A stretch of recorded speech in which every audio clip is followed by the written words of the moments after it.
Hey friends, welcome to Ryan's Crazy World, and in today's video we are gonna be baking some Amaranth cookies.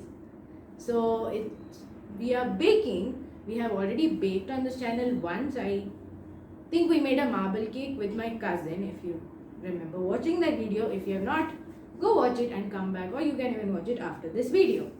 So let's get started. The ingredients you're gonna need is in this plate and in these two cups. Okay, so you will need 1 cup of amaranth flour. I'll just keep it back. Then you need 1/4 cup of milk. Don't want to drop that everywhere. Then you need 5 tablespoons of ghee. Then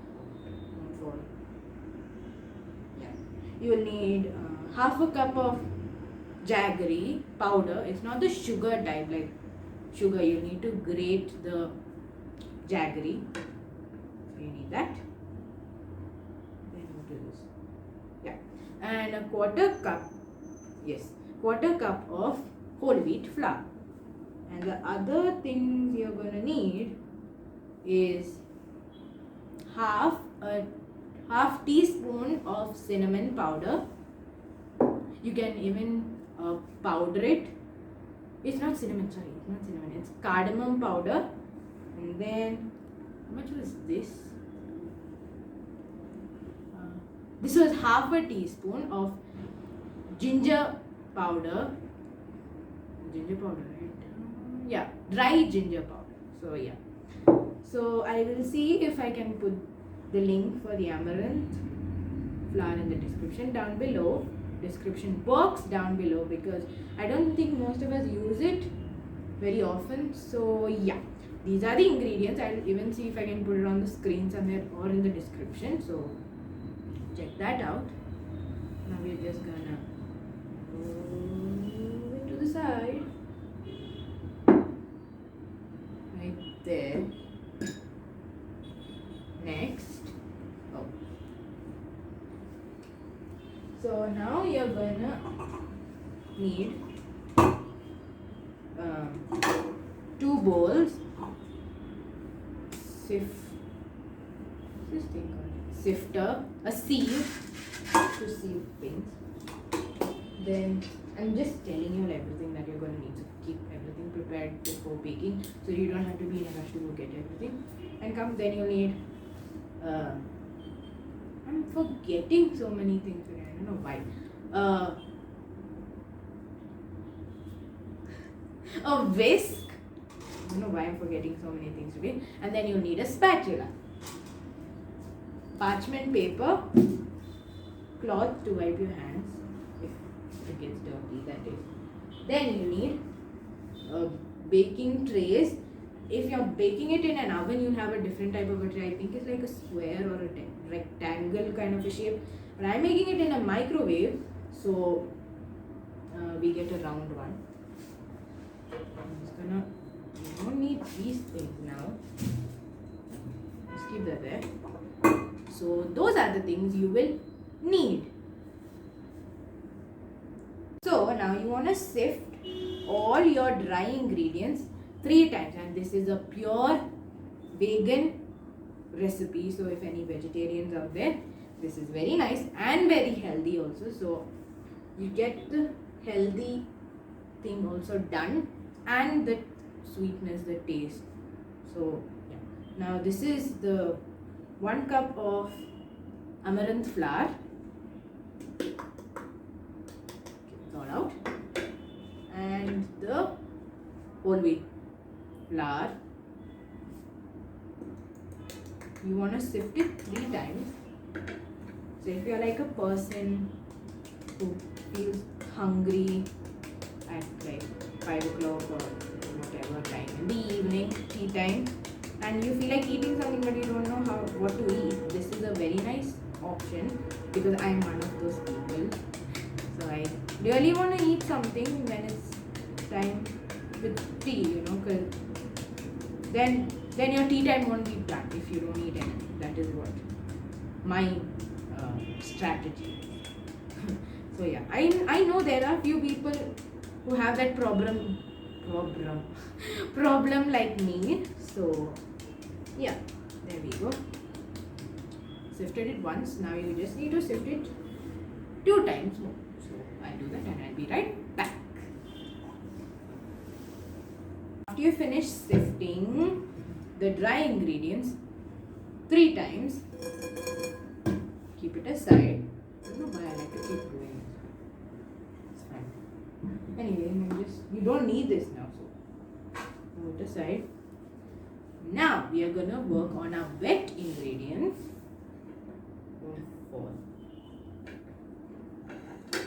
There we go. You're gonna need to put. One do you put first? You need your jaggery powder and the ghee in a bowl. So you're gonna need 2 bowls, obviously. Come out.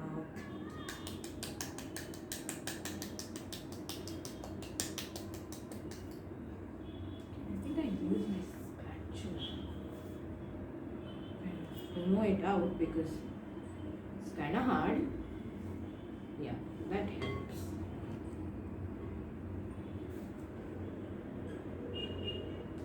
And yes, even if you're thinking, Ryan, why are you baking in your room? Because this is my room, if you didn't know that. That is because the kitchen is a little not big enough to film a video, so just making a video over here if you had anything, but I don't think anybody would have cared. Just stay. Then we are gonna add the jaggery powder in and try not to compact the jaggery powder when you're putting it in the measuring spoon, otherwise it's gonna like stick.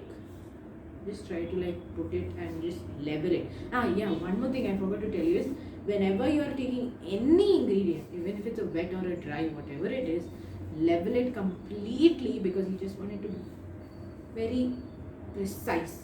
Otherwise it's gonna be one little less, little bit more, because there are few recipes. This I don't think there should be a problem with that. But yeah, there are few recipes which have that problem of like, if there is a little bit down or up, it's just gonna change the thing completely. Now, you need to take your handy dandy whisk and, what's wrong with this? Okay, just like that. Now, you'll have to whisk this until it looks nice, pale and creamy. And yeah, one more thing.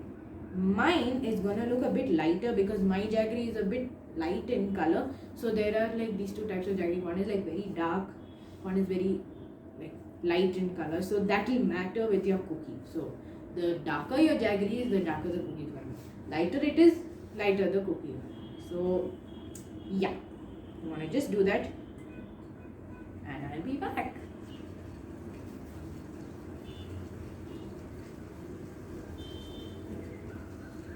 Still mixing.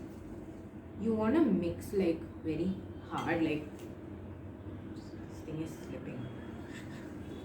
This, don't go like this.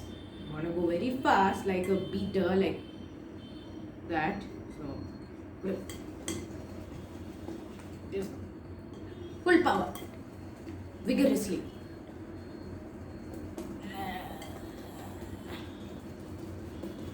You want to keep doing this till you don't find like those clumps of jaggery in it, because if you find that, you might need to do more. And I think you might need to keep doing this for like 2 minutes maximum, not more than that, because mine was ready like very quick. I just wanted to like get rid of all the clumps. Now that that is done, we need to add our spices. So we call this the dry ginger powder and the cardamom spices, because they are spices. So add this, and you're gonna add this. Everything out. And if you're like a person who likes the taste of cardamom, or your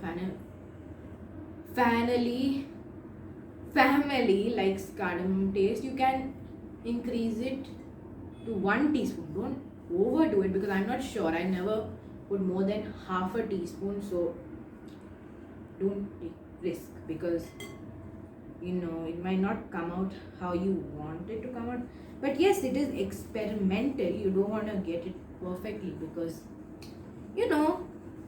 everybody is not good in baking. Not even me. I'm not that good in baking actually, but I do know a little bit. So yeah, there we go. Our spices is nicely mixed in. Just checking on that. Yes, it is. Yeah. Scoop everything out from the corner and bring it to the middle, like so. There. Make sure you remove everything. And also one more thing I forgot to tell is, you want to keep all your ingredients at room temperature.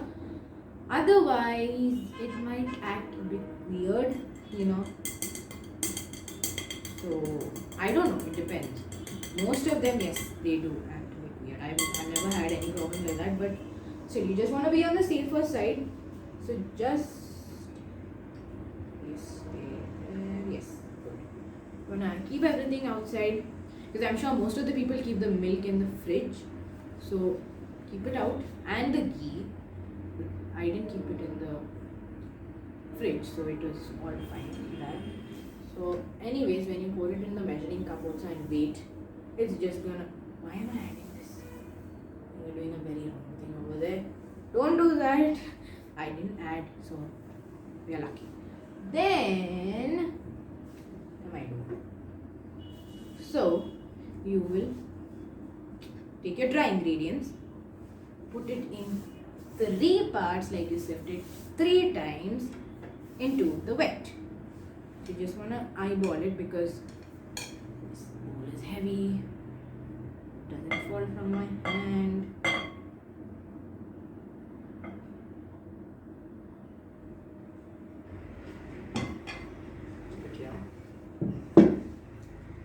And you want to do it in the cut and fold method. So now, if you don't know what that is, okay, I'll show you. Just bring out all the flour. Okay. So this is how it's supposed to look, the creamy fat texture. Forgot to show you all that, but it's fine. I think you all can see it. So yeah. Just now, the cut and fold method is like so. Imagine that you have a clock on your bowl. So that is, the usual clock will be like, this is your 12 o'clock side. 6 o'clock is to your side where you're standing and facing it. Your right is your third. Yeah, right is your third and left is your 9 o'clock. So take your spatula, keep it in the 12 o'clock part, that is right in front of you, like that side. Then bring it to 3, bring it to 6, bring it to 9, bring it to 12, and then pull it down to 6. And you just want to keep repeating this. So I'll show it to you all once again. 12, 3, 6, 9, 12, 6. You don't need to do so slow. After you've got the hang of it, you can go like that, because it was a little difficult for me to learn when I first started, because it's not easy. So yeah, keep doing this. So yeah, you just want to keep adding your what do you say, your dry ingredients to the wet slowly, and then just try to it will come into a dough, because that's how cookies are. They come in a dough, then you have to form them and then put it in the oven. There it goes. So you just want to keep adding it. This is one part already done. 2, 3, and then we are done. So you just want to keep doing that. Again, maybe I can show you all what the cut and fold method is. 12, 3, 6, 9, 12, 1. Okay, then you can just push it. Then again, after you've got the hang of it, you're gonna go like this. So yeah, I'll do that and I'll be right back. Don't worry if your dough is not clumping up, because we still didn't add the milk, so that is what is gonna clump it all up to a dough. So it's this is not added with the milk. I still didn't add the milk because I needed to show you all. So this is how it looks. Very dry. Now is the part where you need your hands. Make sure you wash your hands and then come and do this, because just to be hygienic. And one more thing, why do you sift 3 times or more than 2 times? I think that is to not make your cake or cookie or cupcake or whatever you're making dense, because the less you sift, the denser it becomes.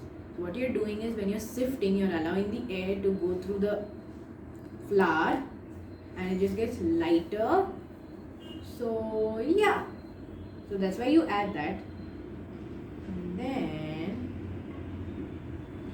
now we're gonna add it slowly inside,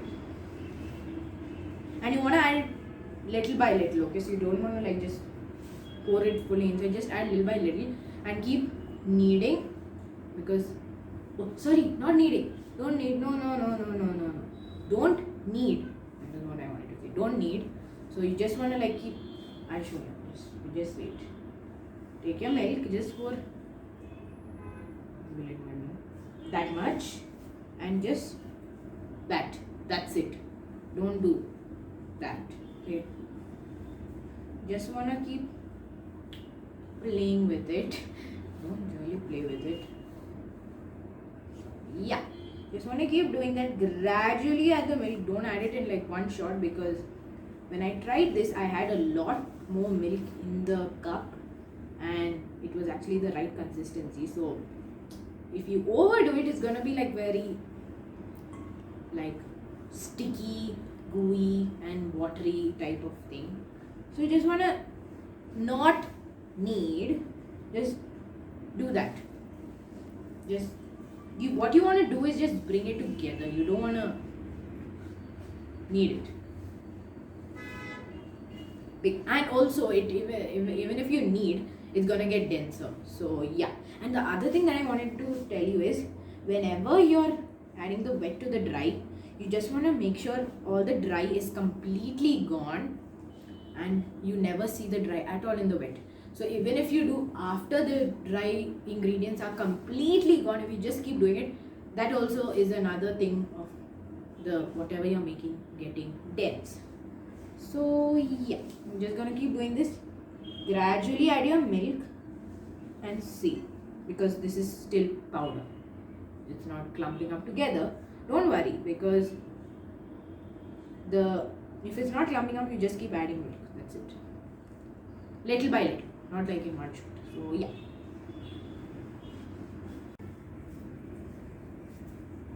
So yeah.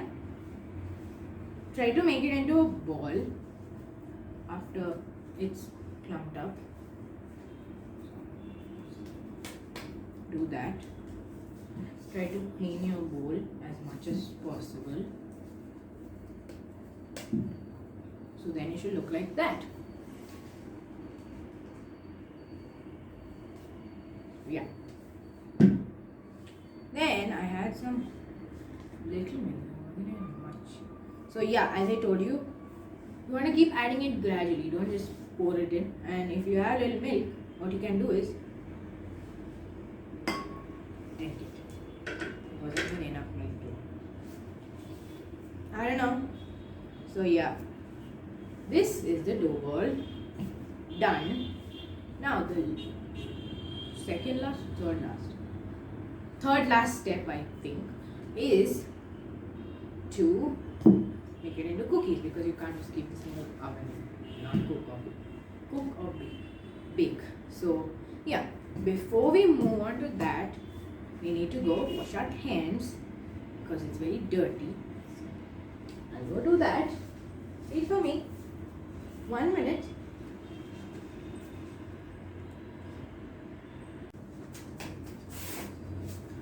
We back. Wipe your hand nicely and what are you supposed to do? Yes. I don't know what I'm doing right now. All of this, people away, no distraction. All of them can just sit here because there's no problem. Then you're gonna need these people. Yes, you will need, as I told you, in the oven you'll have a square or a rectangular one. This is the round one because I'm making it in a microwave and not in a oven. Then you're even gonna need parchment paper. So I don't know if you can grease it, because most of the people that is more ideal, because I don't think people have parchment paper at their home. This my grandma bought, so it's there from a very long time, so it's not used. Now it's at least coming in use. So I've not tried greasing, but you can try, but it might stick to the pan a bit. So yeah, now we wanna measure it out, because obviously this much dough is gonna make at least 2 batches, so we have 2 of them in case one isn't enough. And also the matter of the size of the cookie matter. So if it's a bit on a bigger side, the dough is gonna get very fast. So you don't want to make it too big, and just make it like in a medium size type of thing. So yeah, one more thing I forgot is, wait, I'm right here. Just came to take my scissor. So yeah, you need to cut the parchment paper and place it, and when you're doing this, make sure your edges, now see, is, I keep this like this, there's a lot of edges like these triangular things over here. You want to trim them nicely, because if they touch the top of the oven or the sides of the oven, they are going to burn and maybe catch on fire, I don't know, but you don't want to risk, so just keep it nice and inside, So yeah, I just parchmentify my tray, and I'll be right back.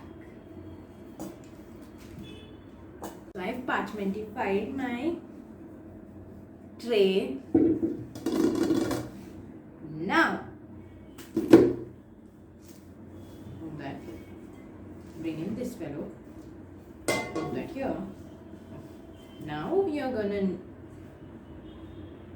do that. Okay, so you're gonna need, you can take a measurement of these, I think it was like 1 tablespoon of measurement, but that didn't work out for me, so I thought, why not you just make it however you want. But you want to make sure the cookie isn't thick, big inches thick. So you want to make sure it's a bit flat, not too flat, because the flatter you make it, it's gonna become a cracker, not a cookie. So you don't want to do that. So you just want to roll it into a ball and press it down like this. And see, this is not the thickness you need. You want it flatter than that.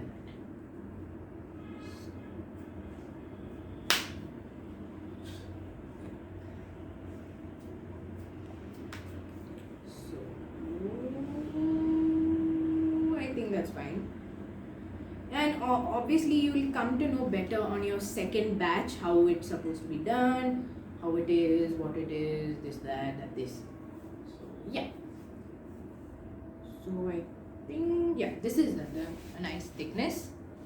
You can see that, right? It's not too thick, neither is it too thin. It's almost like in the middle.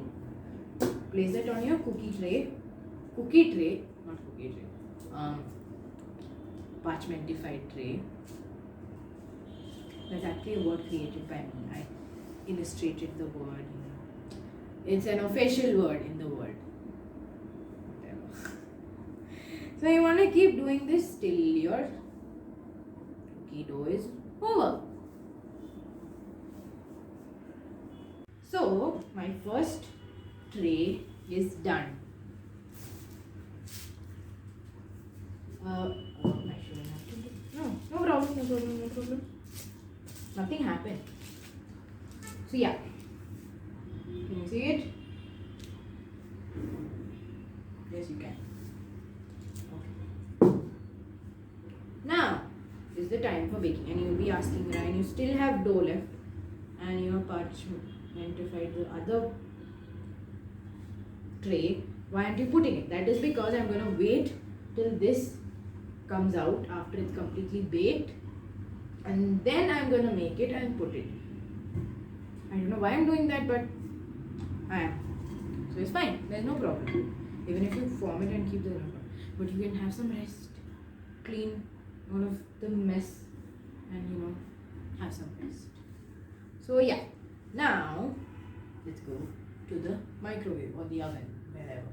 So before we go, you want to preheat your oven to 106. No, how do you say it? 106 Celsius. It's not 108 though. It's 160 Celsius, not 180. Sorry, 106. Very well. No, don't listen to that. It's 160 degree Celsius, centigrade, whatever. So yeah, it's not 180. Remember that, it's not 180. 180 is like for different things, but for cookies it's 160 degrees Celsius.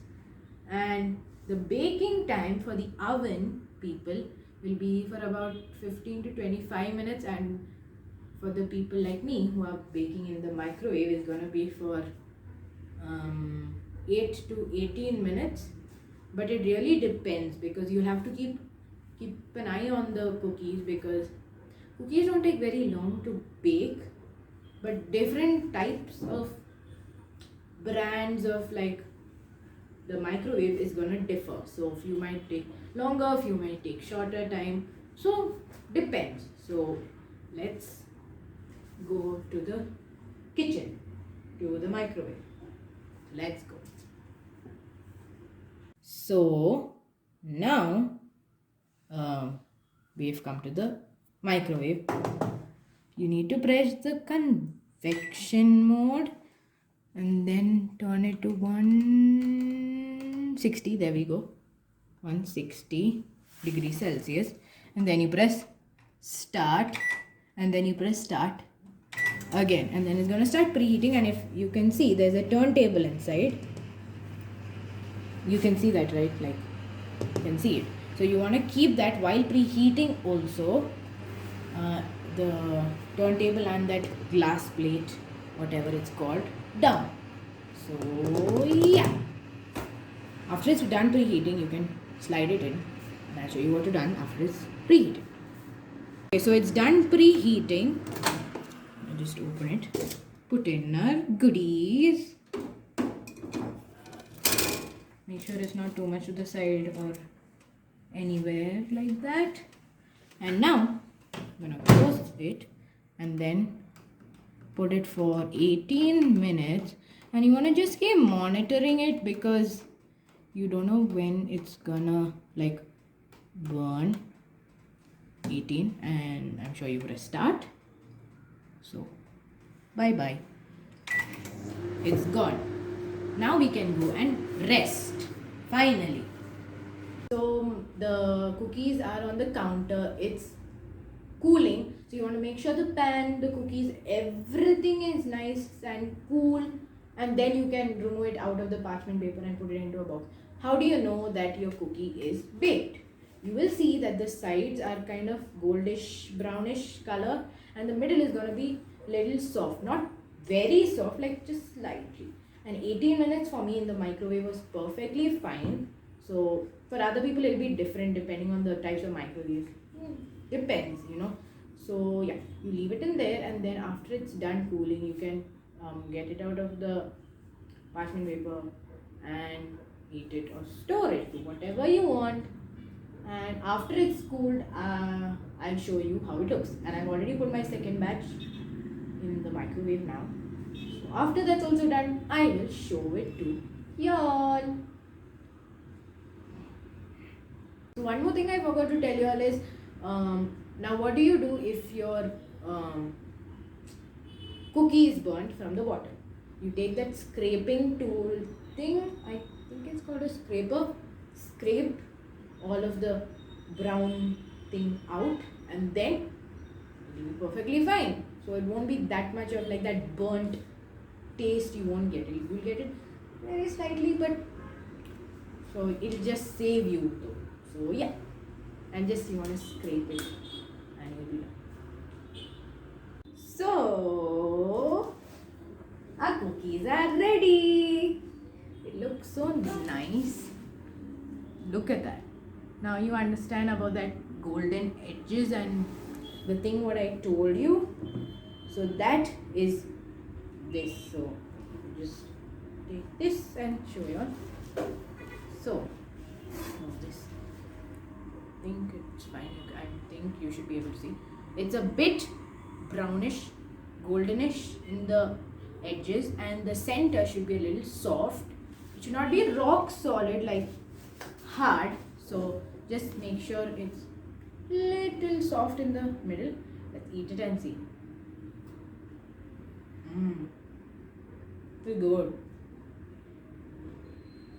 Amazing. So you see, bottom is like that. This is not burnt. It's just cooked properly. Or is it burnt? No, it's just a bit overdone. But I don't get the taste of it being burnt, so I think it's fine. But you will know it's like burnt when like the bottom is completely dark brown. So yeah, these are the cookies. I like them. And they give you a full jar and okay, now I get it. So this will give you a full jar. I don't think mine will give a full jar because I made them little big. So it depends on that also. The bigger you make, the lesser you get, and the smaller you make, the more you get. So that's the thing. So yeah, and our cookies are ready. So auntie who taught me to bake showed me how to make this, and this is so nice. Thank you so much. So this is her recipe, which I really like. So I just wanted to share it with you all. So yeah, thanks for watching. Don't forget to subscribe and hit the like button. Goodbye, and don't forget to try it out and enjoy baking.